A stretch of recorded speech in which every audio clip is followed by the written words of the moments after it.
Eu agradeço o convite e, para mim, na verdade, é uma satisfação estar aqui no Rio de Janeiro falando sobre biodiversidade. Eu cursei Relações Internacionais na Universidade de Brasília por causa da Eco 92 e, para mim, eu lembro que eu era muito pequeno, mas para mim era muito impressionante ver aquela nova ordem internacional surgindo baseada no multilateralismo. Não foi fácil explicar isso para minha mãe, né, porque ela dizia que quem faz medicina é médico, quem faz engenharia é engenheiro e quem faz relações internacionais é o quê? Aí eu disse, vou ser bacharel, mãe. Né? E aí, por causa disso, eu tive que fazer direito, então tem mais um advogado no mundo por causa da minha mãe. Bom, eu sou um burocrata, mas assim, espero que seja na melhor perspectiva do termo, se é que existe alguma. Eu sou gestor do Ministério do Planejamento e estou lotado na assessoria internacional desde 2007. Tenho acompanhado uma série de acordos de negociações internacionais, principalmente aquelas relacionadas com a CDB. Deu certo. Bom, como foi falado antes, a Eco 92, né, a conferência realizada no Rio de Janeiro em 1992, acabou levando ao surgimento de 3 convenções, chamadas atualmente de Convenções do Rio. A gente tem a Convenção sobre Diversidade Biológica, a Convenção de Combate à Desertificação e a Convenção sobre Mudanças Climáticas.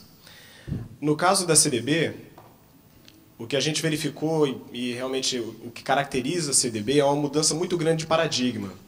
Provavelmente alguns de vocês já tinham escutado antes da conferência aquela história sobre a Amazônia é o pulmão do mundo e coisas do tipo, que levavam à crença de que a humanidade era um bem, que a natureza era um bem da humanidade. E a CDB ela veio trazer justamente uma visão diferenciada sobre isso. Uma mudança no sentido de entender que os países que detêm recursos naturais têm soberania sobre esses recursos naturais. E cabe a eles liberar o acesso ou não a esses recursos. E sob que cláusulas. Então, no artigo 1º da CDB, ela prevê exatamente 3 objetivos. E um deles é a repartição de benefícios, que está relacionada com essa mudança de paradigma. Então, se os recursos naturais pertencem aos países onde eles estão localizados, os países de origem, como nós gostamos de chamar, têm direito a receber uma parcela dos benefícios que sejam derivados da utilização desses recursos. E o que acabou acontecendo, claro, 193 partes da CDB até hoje. O que acabou acontecendo é que o objetivo de conservação, o objetivo de uso sustentável, tiveram uma certa implementação no começo, mas o terceiro objetivo ficou realmente esquecido. Esse déficit na implementação do terceiro objetivo, que eu vou chamar de ABS a partir de agora, que seria acesso e repartição de benefícios em inglês, levou à criação de um grupo de trabalho específico para tratar do tema. Então a CDB está desde 2000, né, por ocasião da COP5, no Quênia, foi estabelecido esse grupo de trabalho. Então desde 2000 a CDB está trabalhando especificamente em ABS. A primeira conclusão o primeiro mandato desse grupo era para trabalhar em diretrizes, que levaram a um documento chamado Bonn Guidelines, as diretrizes de Bonn. Eram diretrizes voluntárias, então os países não tinham obrigação de segui-las. Elas representavam um primeiro esboço do que deveria ser uma legislação nacional de ABS, justamente focando nessa ideia de que é a soberania do país decidir se ela quer liberar acesso ou não aos seus recursos naturais. O problema é que essas diretrizes também não surtiram grande efeito. Foram consideradas insuficientes. E aí o mandato desse grupo foi renovado. E esse grupo passou a ter a obrigação de elaborar e negociar um regime internacional de ABS. E aí não se prejulgava qual era o caráter desse regime, se ele seria mandatório, né, obrigatório ou não. E ele poderia ser composto por um instrumento ou instrumentos. Essa era a lógica do texto vago que foi adotado pela Conferência das Partes, mas já representava um reconhecimento do problema que era o terceiro objetivo da Convenção, que não vinha sendo implementado. Esse grupo de trabalho ele se reuniu 9 vezes, oficialmente. A última vez foi em Cali, na Colômbia, e naquele momento, apesar do avanço obtido, verificou-se a necessidade de continuar o trabalho até a COP10. Essa reunião foi em março de 2010 e verificou-se a necessidade de continuar o trabalho até a COP.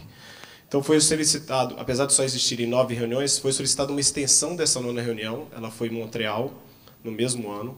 E depois dela ainda tivemos ainda uma outra reunião informal também em Montreal. Aliás, me desculpe, foi em 2009 essa reunião de Cali. Tivemos uma reunião no final de 2009, no meio de 2009 ainda em Montreal e mais uma no final ainda, tentando destravar essas negociações antes da COP. Foi formado um grupo informal de negociação também, depois das 9 reuniões formais, chamado de ING, e eram todos esses grupos que foram formados no âmbito desse GT tinham a intenção de realmente destravar as negociações. Nós tínhamos um debate muito grande entre países que detêm biodiversidade e países que já buscavam explorar a biodiversidade desses países de origem. Então, uns queriam liberar o acesso ao máximo, aqueles que queriam explorar a biodiversidade, e outros queriam se resguardar ao máximo no sentido de, ok, vamos ter acesso à biodiversidade, vamos usá-la de forma sustentável, mas eu também quero receber a minha parte nos benefícios que forem oferidos.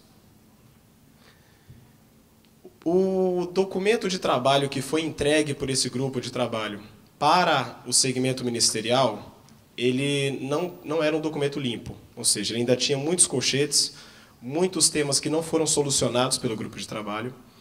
E, para falar a verdade, na quinta-feira, que foi o penúltimo dia da COP, esse grupo de trabalho, esse grupo informal que eu tinha citado anteriormente, ele se reuniu durante todos os dias da última conferência das partes, que foi no Japão, em Nagoya. E no último dia, esse grupo encerrou seus trabalhos às 3 horas da manhã, de quinta para sexta-feira. E não existia um protocolo de Nagoya. Então, houve um travamento total da negociação. Nós voltamos para casa depois de horas sem um resultado. E, na verdade, só um acordo político obtido no dia seguinte, pela manhã, pelos ministros de Estado, é que foi possível, foi que permitiu a adoção do protocolo de Nagoya na COP10. Desde a reunião do SUBSTA, foi a 15ª reunião do órgão subsidiário científico, tecnológico da Convenção, o grupo dos países em desenvolvimento, numa ideia inicialmente lançada inclusive pelo Brasil, adotou uma espécie de negociação em pacote. Então, como já foi até citado aqui, o plano estratégico anterior tinha metas muito ambiciosas que não foram alcançadas pelos países. Como tinha o interesse dos países em desenvolvimento que detêm biodiversidade em adotar um protocolo de ABS que efetivamente implementasse o terceiro objetivo, e como não havia recursos suficientes para implementar as metas que agora eram desejadas para o novo plano estratégico, os países em desenvolvimento disseram o seguinte: bom, se a gente vai negociar um pacote que seja bom para a biodiversidade, esse pacote deve incluir esses 3 pilares. Um novo plano estratégico com metas ambiciosas, mas alcançáveis, recursos financeiros que garantam a implementação dessas metas, e também precisamos de um protocolo de ABS que implemente a convenção como ela foi fechada em 1992. O maior problema que nós tivemos foi relacionado à questão de escopo, ou seja, a que se aplica o protocolo. Então, o artigo 1º, ele conseguiu manter o artigo 3º, desculpa, conseguiu manter uma redação ampla, no sentido de que o protocolo se aplica a todos os recursos genéticos e aos benefícios derivados desses recursos genéticos e a todos os conhecimentos tradicionais associados a recursos genéticos e os benefícios deles derivados.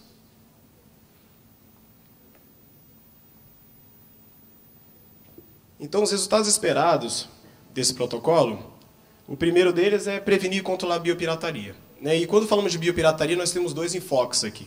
O primeiro deles é a apropriação indébita. Então, no caso brasileiro, a gente pode citar, por exemplo, a questão do cupulate, que houve uma tentativa de empresas japonesas em registrarem o cupulate, que o cupuaçu é um recurso genético reconhecidamente e exclusivamente brasileiro.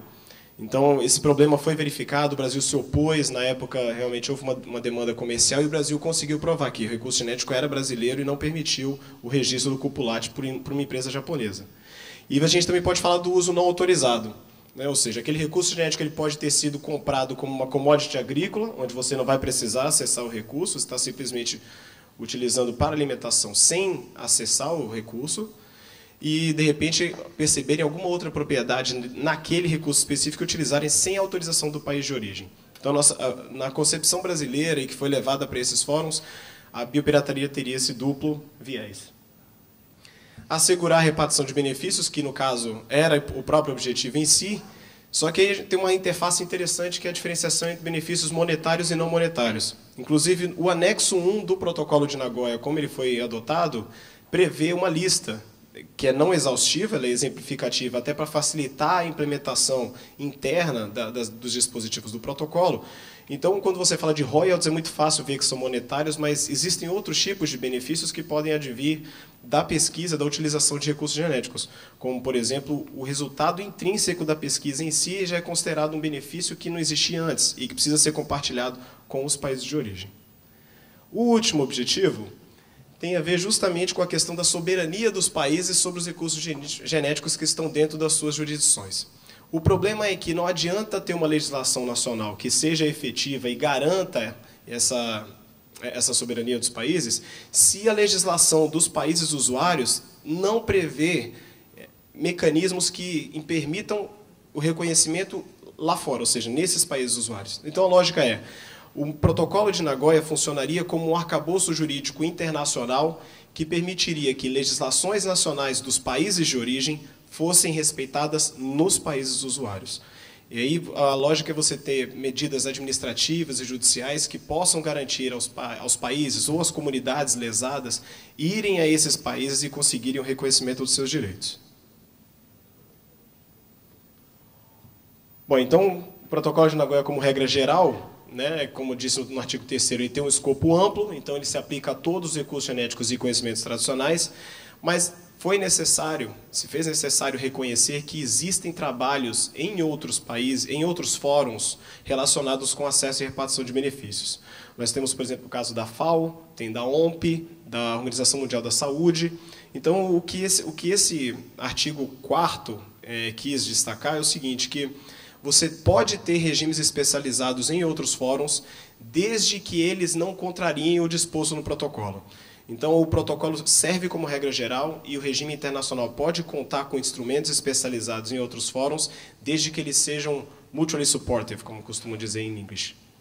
E aí, o maior avanço no momento que nós temos é o TIRFA, né, da FAO, que é sobre recursos fitogenéticos, que já é uma realidade anterior ao Protocolo de Nagoya. E ele já prevê para as espécies listadas no anexo 1, que são conhecidas como espécies do sistema multilateral, que é negociado unanimemente entre os países, as espécies listadas ali têm que ser unanimemente aceitas por todos os países, e para aquelas espécies já existe um sistema de repartição de benefícios. Então, é um sistema que já está funcionando e foi preciso reconhecer isso no protocolo, que existe trabalho em curso já. Outro grande avanço do protocolo foi a inclusão dos conhecimentos tradicionais. Principalmente países desenvolvidos tinham uma dificuldade muito grande de inserir esse tema num documento internacional. Segundo eles, era um tema que deveria ser tratado exclusivamente na esfera nacional. E a defesa dos países, né, como o Brasil, que tinha interesse nesse tema, era de que a gente está falando não de qualquer conhecimento tradicional no Fórum da CEB, mas daqueles associados a recursos genéticos. E muitos recursos genéticos, a exploração adequada deles depende do reconhecimento do direito de comunidades indígenas e locais que, durante décadas e centenas de anos, produziram um conhecimento específico que garante uma melhor utilização, uma utilização mais efetiva, ou até mesmo possibilitam essa utilização, como observação do período de colheita e coisas do tipo. E aí, para você reconhecer o direito dessas comunidades, esse protocolo tem um foco muito grande em capacitação. Porque para você garantir que a comunidade foi envolvida no processo, por meio do chamado PIC, em inglês, que era Prior Informed Consent, consentimento prévio informado, ela precisa estar realmente informada, precisa saber do que ela está tratando. E depois de conceder o PIC para a utilização do seu conhecimento, a comunidade também precisa estar capacitada para desenvolver, para elaborar e negociar um MET, que são termos mutuamente acordados, é um contrato privado. Esse contrato, o caráter privado dele continua reconhecido no Protocolo de Nagoya, só que realmente, a partir de agora, você tem que capacitar as comunidades para que elas tenham condições de negociar em pé de igualdade com as empresas. E isso envolve consultoria judiciária, esse tipo de jurídica, né, no sentido de realmente fazer com que as comunidades e seus representantes, que sejam eleitos internamente, inclusive, fazer com que as comunidades tenham condições de chegar junto às empresas e negociar com tranquilidade e tendo conhecimento do que estão assinando. Outro problema foi a questão dos derivados. Bom, eu sou advogado, mas segundo me disseram, segundo me informaram os técnicos do Ministério, o recurso in natura não é explorado na sua grande maioria. Parece que 90% do que você obtém de resultados vem de expressão gênica desses recursos. Então, você falar única e exclusivamente do recurso in natura, você estaria deixando praticamente toda a biodiversidade de fora. o termo produtos derivados não foi aceito pelos países desenvolvidos, porque eles entendiam que você não saberia dizer até que ponto, até onde iria essa conceituação. Não existe uma conceituação de derivados na esfera internacional e a utilização de recursos genéticos foi a solução encontrada. Ou seja, do ponto de vista dos países que detêm biodiversidade, o termo utilização resolveria o problema no sentido de que o recurso genético não é só in natura, ou seja, usou o recurso genético, eu também tenho direito à repartição de benefícios, mas também tirou o problema da questão de derivados. Essa luzinha acende na cara mesmo, estou vendo agora. Você também tira o problema de saber até que ponto essa derivação está sendo considerada para a repartição de benefícios. E o grande ponto do protocolo de Nagoya realmente reside nessa questão do protocolo servir como base para a implementação das legislações nacionais, para o respeito às legislações nacionais. Então, foi estabelecido como um mecanismo de cumprimento, um certificado internacionalmente reconhecido, que vai ser emitido por uma autoridade nacional competente, que vai ser determinada pela própria legislação nacional dos países, e esse certificado vai ser verificado por checkpoints, né, por pontos específicos escolhidos pela legislação nacional, que vão fazer com que todos eles funcionam no sentido de verificar se os passos anteriores foram devidamente cumpridos. No caso do Brasil, por exemplo, nós vamos ter o Conselho do Patrimônio Genético, né, o CEGEM, ele vai ser a autoridade que vai emitir o certificado no primeiro momento, uma autorização. Essa autorização vai acabar sendo checada, por exemplo, pelo INPI, na hora de conceder uma patente, de receber um pedido de patente. Então, é uma área, inclusive, que está numa interface muito direta com o Ministério do Meio Ambiente, no sentido de verificar quando começa o papel deles e que instrumentos eles vão ter que verificar para poder cumprir essa questão de liberar ou não o registro de uma patente. Bom, o protocolo de Nagoya está prevista a sua entrada em vigor 90 dias após a 50ª ratificação.